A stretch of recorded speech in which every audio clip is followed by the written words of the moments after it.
On their arrival, Topola, Tetu, and Jan had been shown into the library, where a small stage had been erected with a makeshift curtain. The only light in the room came from the fire and the candles on the mantelpiece. When the candles blazed up, you could see that this was a large semicircular room, lined from floor to ceiling with bookshelves and divided halfway down by a wooden walkway. At each end was a spiral staircase. It was hard to fathom where the ceiling began or ended. The books looked as though they might go on to eternity. Topola was not in a good mood. He had stumbled badly as he got out of the coach, making a fool of himself in front of the footman. He stood near the fire, doing his best to get some warmth back into his frozen limbs. Only Jan was alert and excited enough to explore. He moved away from the fire into the dark recesses of the library. He'd never seen so many books. He took one out of the shelf. It was brand new, some of its pages still uncut.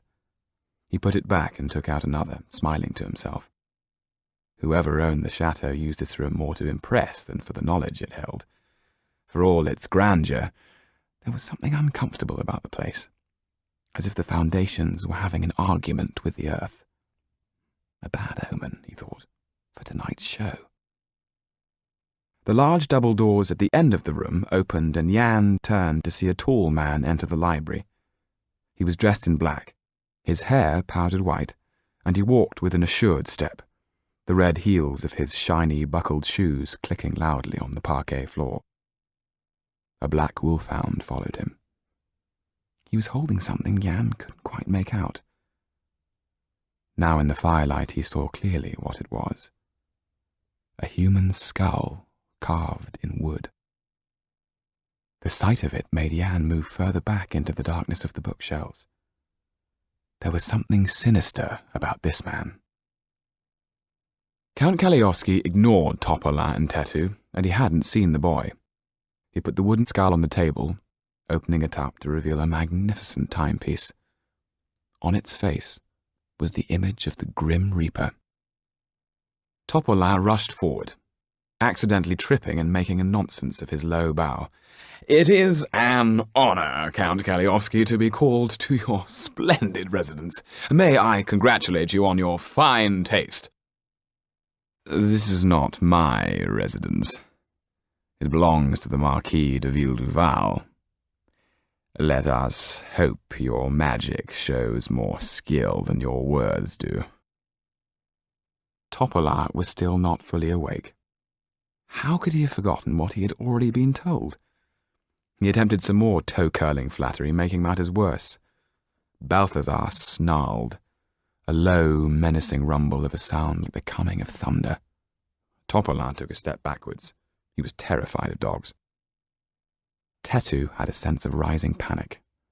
His mind whirled as he tried to remember exactly where and when it was he had last seen this man. It was the sight of the Count's hands that finally loosened Tetu's memory. For all Kaliowski's airs and graces, he still had the hands of a butcher, the hands of a murderer. How could Tetu ever forget them? Here before him was a ghost from his past, the enemy he had hoped never to see again. All he could hope for now was that Topola would, for once, keep his mouth shut. Jan had never been able to read Tetu's mind, but that didn't stop him from realizing that something was wrong with the dwarf. And it wasn't just his usual tiredness after the show. It was something altogether more worrying. "I called you here tonight because I was impressed by your performance at the theatre," said the Count. "I, too, have a great interest in automata." Topola smiled feebly. He was only half listening. He was positive he'd met this man before, though where he couldn't remember. Without thinking, he inquired, "Forgive me for asking, but I never forget a face, He stopped, realizing too late when and where he had last seen the Count. Under his blotched white makeup, all the colour drained from his face.